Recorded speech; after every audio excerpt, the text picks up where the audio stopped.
boa noite. Seja muito bem-vindo ao Centro Espírita Morada Cristã. Estamos felizes por ter você aqui conosco para mais um momento de tratamento espiritual. Neste momento, coloque ao seu lado a sua garrafa com água para que ela seja fluidificada e receba os eflúvios sutis para atender às suas necessidades. Hoje vamos iniciar o nosso tratamento com a leitura do capítulo 5 do livro Boa Nova, de Chico Xavier, pelo espírito Humberto de Campos, editora FEB, cujo título é Os Discípulos. Frequentemente, era nas proximidades de Cafarnaum que o mestre reunia a grande comunidade dos seus seguidores. Numerosas pessoas o aguardavam ao longo do caminho, ansiosas por lhe ouvirem a palavra instrutiva. Não tardou, porém, que ele compusesse o seu reduzido colégio de discípulos. Depois de uma de suas pregações do Novo Reino, chamou os 12 companheiros que desde então seriam os intérpretes de suas ações e de seus ensinos. Eram eles os homens mais humildes e simples do lago de Genezaré.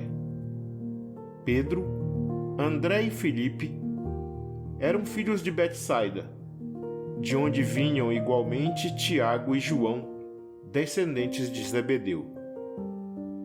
Levi, Tadeu e Tiago, filhos de Alfeu e de sua esposa Cleofas, parenta de Maria, eram nazarenos e amavam a Jesus desde a infância, sendo muitas vezes chamados os irmãos do Senhor, à vista de suas profundas afinidades afetivas. Tomé descendia de um antigo pescador de Dalmanuta, e Bartolomeu nascera de uma família laboriosa de Caná da Galileia. Simão, mais tarde denominado o Zelote, deixara sua terra de Canaã para dedicar-se à pescaria, e somente um deles, Judas, destoava um pouco deste concerto, pois nascera em Iscariotes e se consagrara ao pequeno comércio em Cafarnaum, onde vendia peixes e quinquilharias. O reduzido grupo de companheiros do Messias experimentou a princípio certas dificuldades para harmonizar-se. Pequeninas contendas geravam a separatividade entre eles. De vez em quando, o mestre os surpreendia em discussões inúteis sobre qual deles seria o maior no reino de Deus. De outras vezes, desejavam saber qual, dentre todos, revelava sabedoria maior no campo do Evangelho. Levi continuava nos seus trabalhos da coletoria local, enquanto Judas prosseguia nos seus pequenos negócios, embora se reunissem diariamente aos demais companheiros. Os 10 outros viviam quase que constantemente com Jesus, junto às águas transparentes do Tiberíades, como se participassem de uma festa incessante de luz. Iniciando-se, entretanto, o período de trabalhos ativos pela difusão da nova doutrina, o mestre reuniu os 12 em casa de Simão Pedro e lhes ministrou as primeiras instruções referentes ao grande apostolado. De conformidade com a narrativa de Mateus, as recomendações iniciais do Messias aclaravam as normas de ação que os discípulos deveriam seguir para as realizações que lhe competiam concretizar. Amados, entrou Jesus a dizer-lhes com mansidão extrema: não tomareis o caminho largo por onde anda toda a gente, levada pelos interesses fáceis e inferiores. Buscareis a estrada escabrosa e estreita dos sacrifícios pelo bem de todos. Também não penetrareis nos centros de discussões estéreis, à moda dos samaritanos, nos das contendas que nada aproveitam as edificações do verdadeiro reino nos corações com sincero esforço.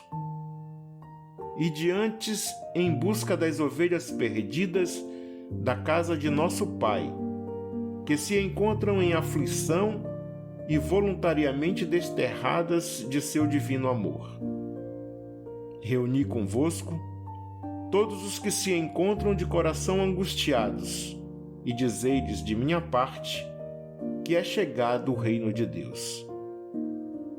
Trabalhai em curar os enfermos, limpar os leprosos, ressuscitar os que estão mortos nas sombras do crime ou das desilusões ingratas do mundo. Esclarecei todos os espíritos que se encontram em trevas, dando de graça o que de graça vos é concedido. Não exibais ouro ou prata em vossas vestimentas, porque o reino do céu reserva os mais belos tesouros para os simples.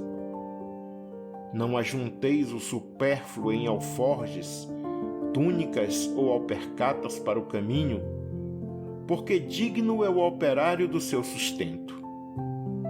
Em qualquer cidade ou aldeia onde entrardes, buscai saber quem deseja aí os bens do céu com sinceridade e devotamento a Deus, e reparti as bênçãos do Evangelho com os que sejam dignos, até que vos retireis. Quando penetrardes em alguma casa, saudai-a com amor. Se essa casa merecer as bênçãos de vossa dedicação, desça sobre ela a vossa paz. Se, porém, não for digna, torne essa mesma paz aos vossos corações.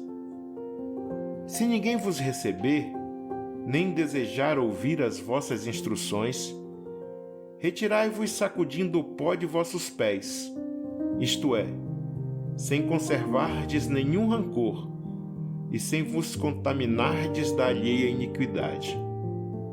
Em verdade vos digo que dia virá em que menos rigor haverá para os grandes pecadores do que para quantos procuram a Deus com os lábios da falsa crença sem a sinceridade do coração. É por essa razão que vos envio como ovelhas ao antro dos lobos, recomendando-vos a simplicidade das pombas e a prudência das serpentes. Acautelai-vos, pois, dos homens, nossos irmãos, porque sereis entregues aos seus tribunais e sereis açoitados nos seus templos suntuosos, de onde está exilada a ideia de Deus. Sereis conduzidos como réus à presença de governadores e reis, de tiranos e descrentes, a fim de testemunhardes a minha causa.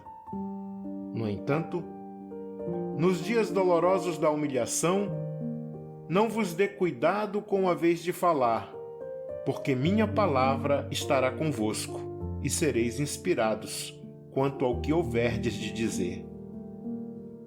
Porque não somos nós que falamos, o Espírito amoroso de nosso Pai é que fala em todos nós.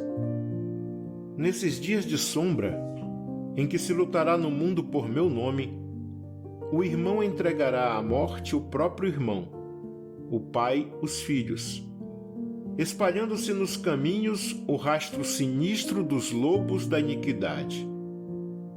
Os que me seguirem serão desprezados e odiados por minha causa, mas aquele que perseverar até o fim será salvo.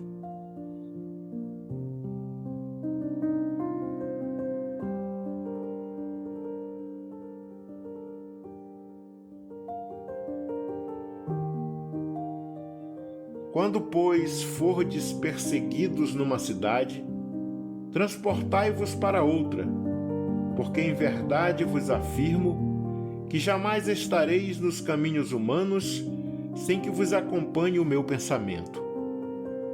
Se tendes de sofrer, considerai que também eu vim à terra para dar testemunho e não é o discípulo mais do que o mestre, nem o servo mais que o seu senhor. Se o adversário da luz vai reunir contra mim as tentações e as zombarias, o ridículo e a crueldade, que não fará os meus discípulos? Todavia, sabeis que acima de tudo está nosso Pai e que, portanto, é preciso não temer, pois um dia toda a verdade será revelada e todo o bem triunfará. O que vos ensino em particular, difundi-o publicamente, porque o que agora escutais aos ouvidos será o objeto de vossas pregações de cima dos telhados. Trabalhai pelo reino de Deus, e não temais os que matam o corpo, mas não podem aniquilar a alma. Temei antes os sentimentos malignos que mergulham o corpo e a alma no inferno da consciência. Não se vendem 2 passarinhos por um ceitil? Entretanto, nenhum deles cai dos seus ninhos sem a vontade do nosso Pai. Até mesmo os cabelos de nossas cabeças estão contados. Não temais, pois, porque um homem vale mais do que muitos passarinhos. Empregai-vos no amor do Evangelho, e qualquer de vós que me confessar diante dos homens, eu o confessarei igualmente diante de meu Pai, que está nos céus. As recomendações de Jesus foram ouvidas ainda por algum tempo, e terminada a sua alocução, no semblante de todos perpassava a nota íntima da alegria e da esperança. Os apóstolos queriam contemplar o glorioso porvir do Evangelho do Reino e estremeciam do júbilo de seus corações. Foi quando Judas Iscariotes, como que despertando antes de todos os companheiros daquelas profundas emoções de encantamento, se adiantou para o Messias, declarando em termos respeitosos e resolutos: Senhor, os vossos planos são justos e preciosos. Entretanto, é razoável considerarmos que nada poderemos edificar sem a contribuição de algum dinheiro.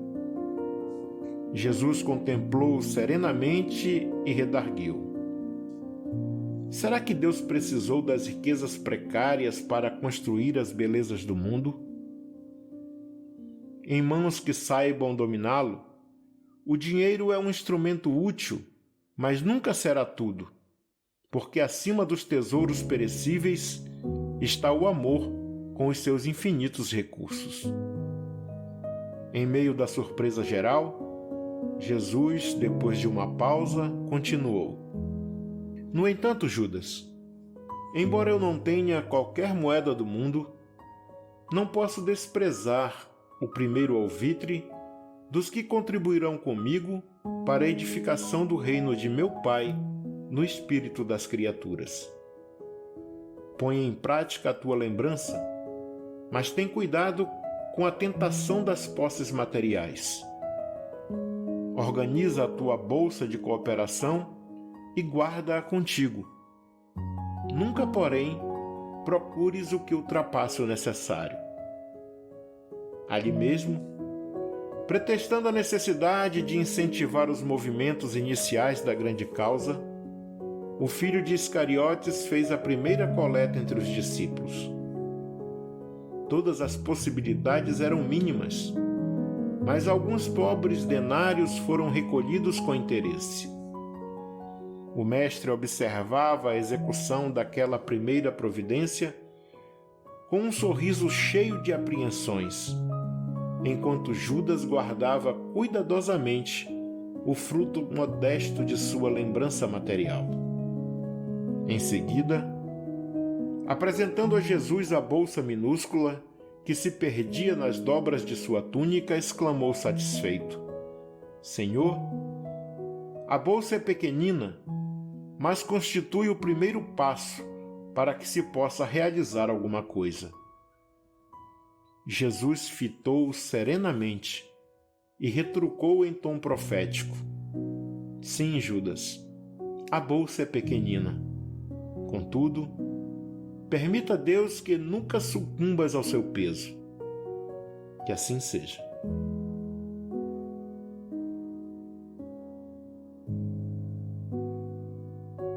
Depois dessa belíssima passagem da vida de Jesus, vamos silenciar as nossas mentes e, com a atenção voltada para nosso Mestre querido, vamos fazer a prece do servidor, de Emmanuel, contida no livro A Luz da Oração, de Francisco Cândido Xavier, por Espíritos Diversos, editora Clarim, que diz: Senhor, ensina-nos a trilhar a luminosa estrada do auxílio.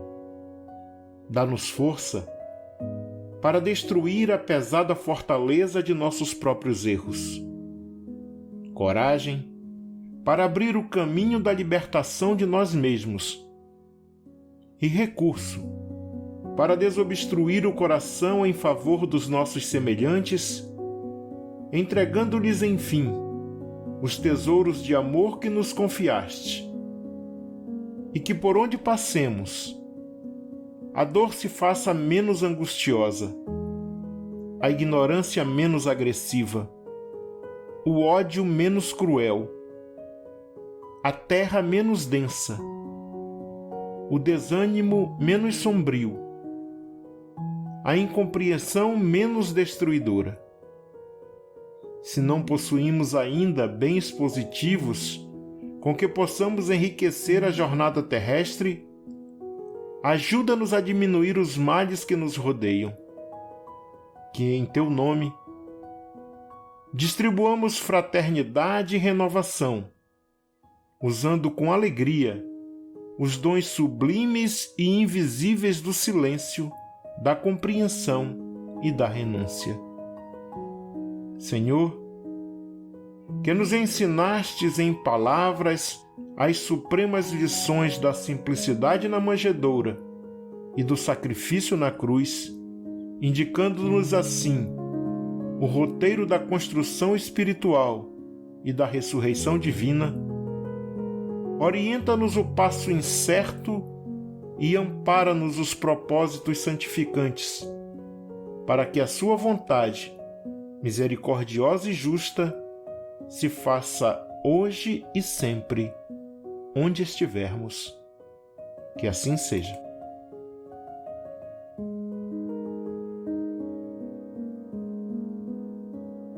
Agora, meus irmãos, vamos nos recolher em prece, agradecendo a Deus por nossas vidas e pedindo os recursos necessários para nos tornarmos verdadeiros cristãos. Este é um momento de prece e reflexão sobre a passagem evangélica que foi lida e quais mudanças devemos operar em nós mesmos para nos tornarmos autênticos discípulos do Cristo. A partir de agora, você que está nos ouvindo deverá fazer suas preces em seu favor, em favor de sua família e em favor de todos aqueles que você se comprometeu em auxiliar com suas preces e vibrações positivas. Utilize todos os recursos postos à sua disposição neste momento para se harmonizar consigo mesmo, com o próximo e com Deus. Entregue-se ao exercício da oração sincera e aos desígnios divinos, enquanto essa música suave embala suas orações. Não tenha pressa. Acaso você termine suas preces antes do fim do momento de harmonização, continue desfrutando dessa melodia terna e delicada que nos inspira os melhores sentimentos.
Amigos, amigas, irmãos e irmãs de jornada, chegamos ao final de mais um momento de tratamento espiritual do Centro Espírita Morada Cristã, pedindo a Jesus e à espiritualidade irmã e amiga que nos ampare e nos sustente, que aumente a nossa fé, que nos dê serenidade e nos conserve humildes, que nos tire da acomodação e nos ensine a estarmos sempre prontos e prontas para mudar para melhor, com um coração sereno e puro.